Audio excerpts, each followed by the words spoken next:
All right, let's talk about one of the most baffling and, let's be honest, frustrating parts of being a parent. You give your child this amazing gift, something you know they'll love. And what do you get back? A complaint. It can make you want to pull your hair out, right? But believe it or not, there's a really clear reason this happens, and we're going to get right into it. Oh, you know the scene, right? You've gone way out of your way to do something special. Maybe you bought that exact toy they've been talking about for weeks, or you cooked their absolute favorite meal. You hand it over, you've got this big smile on your face, just waiting for that explosion of happiness, and instead you get only one? Or is that all we're doing? Ugh, it's like a balloon just popped. It completely deflates you. And listen, if you felt any of this, hurt, annoyed, maybe even a little worried that you're raising a spoiled kid, you are so not alone. It's totally natural to feel hurt, almost like they're rejecting you, not just the gift.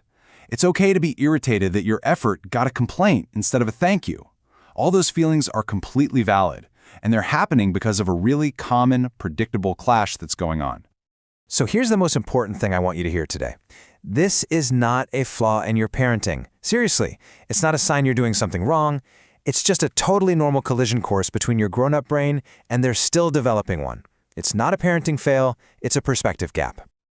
Okay, so let's pull back the curtain and see what's actually happening inside your child's brain. Because once you understand the why behind the whining, it changes everything about how you can handle it. So the first big idea here is what's called the expectation gap. Think about it.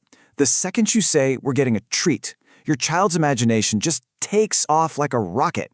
It's not just a treat, it's the biggest, best treat ever. Their brain paints this incredible, perfect picture. So when the actual thing shows up, their brain isn't really reacting to the gift you gave them. It's reacting to the difference, the gap, between that amazing fantasy and the reality in their hands. It's like you and your child are in two completely different movies at the exact same time. In your movie, you're the hero giving a loving gift. That's a +1, right?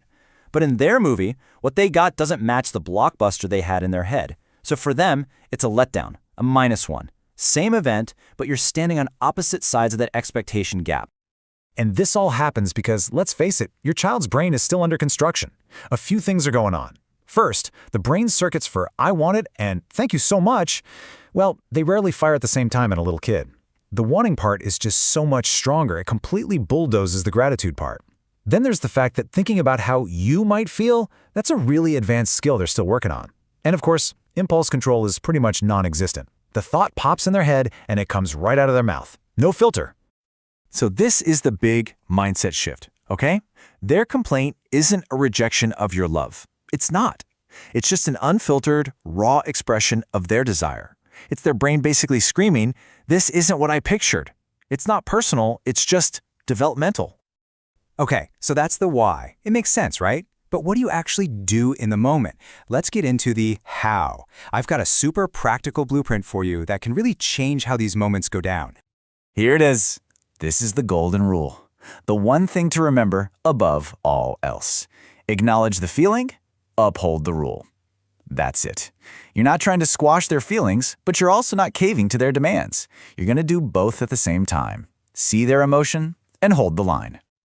And this really gets at the huge difference between acceptance and indulgence.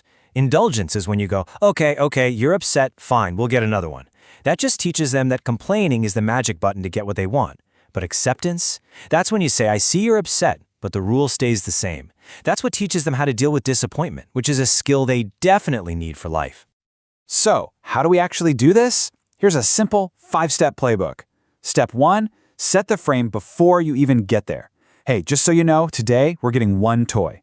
Step 2, when the complaint inevitably comes, acknowledge their feeling. "I know, you really want that other one too." Step 3, calmly state the rule again. But remember, our rule today is 1. Step 4, and this is the tough one, do not back down. Crying, whining, the boundary doesn't move. And step 5, when the dust settles, praise them. "You did a great job sticking to our plan today. I'm proud of you." And here's a magic phrase you can literally use today. Just say this: "I understand you want more, but today, this is what we have." It's so powerful because it does both things at once. The first part says, "I see you, your feelings are valid." The second part says, "and the boundary is not changing." It's empathy and firmness all in one sentence. Okay, what about when things escalate into full-blown tears? Here's magic phrase number 2. Crying won't change the rule, but I will listen to how you feel. This is brilliant, right? It immediately tells them that a tantrum isn't going to work, but it also gives them something better, your attention and your empathy. You're not shutting them down, you're just showing them a better way to communicate their big feelings. You know, at the end of the day, this is less about memorizing magic phrases and more about shifting your own mindset. It's all about learning to parent from a place of calm confidence, instead of getting sucked into that reactive, frustrated feeling. So, what do I want you to walk away with? A few key things for your own peace of mind. First, believe it or not, a complaint is often a sign of trust. They feel safe enough with you to be their messy, unfiltered selves. Second, gratitude isn't an on-off switch. It's a skill, like learning to read, that you're helping them build slowly. Third, being a loving parent does not mean you have to meet every single demand. And finally, you are doing a great job. You're just navigating a totally normal, if sometimes annoying, stage of growth. So remember this, you are not failing, you are teaching. Every single time you hold that boundary with love, you're not failing to make them happy right now. You are succeeding at teaching them one of the most important lessons in life, how to deal with the gap between what you want and what you get. So I'll leave you with this to think about. What if every complaint isn't a battle you have to win? What if instead it's just an opportunity to connect with your child and to clarify a boundary with love? What would change for you then? If you want more stories and help for everyday moments, you can subscribe to our channel. Thank you for watching.